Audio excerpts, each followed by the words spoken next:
Okay, neighbors, today we're going to visit Mr. Timko. And Mr. Timko is going to teach us all about the introduction in preparation for our PSSA test. So let's go see what he has to tell us.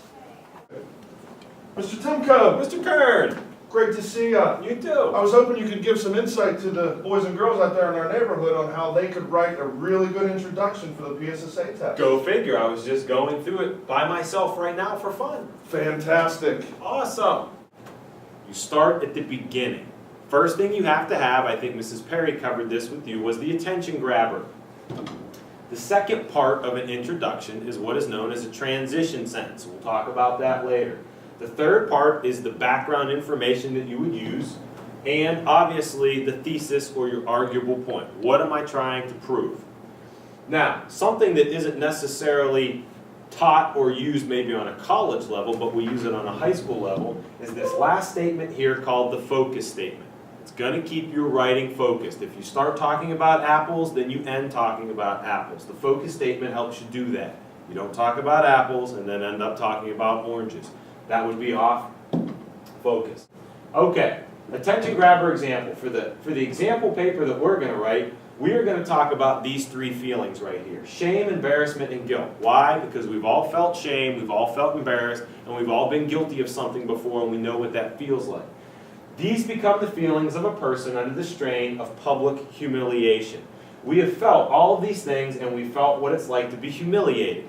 It doesn't talk about a book. I have not spoken about a character yet. I have not talked about a theme. All I've said is that shame, embarrassment, and guilt are something that you, the reader, would understand when you see it here. You actually completed the entire paper if you put the introduction together properly.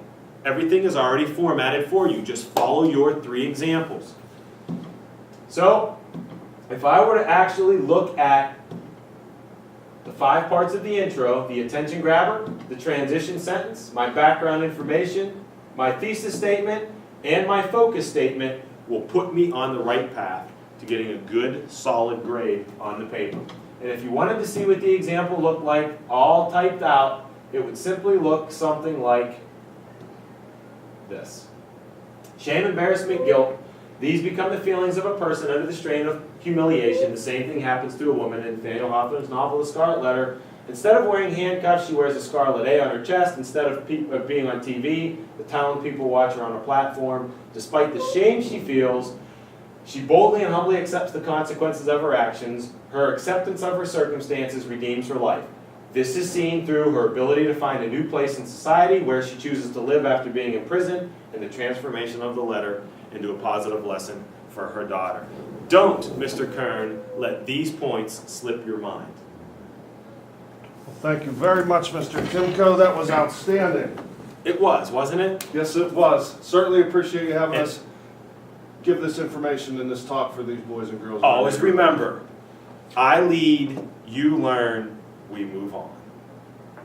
See you next time.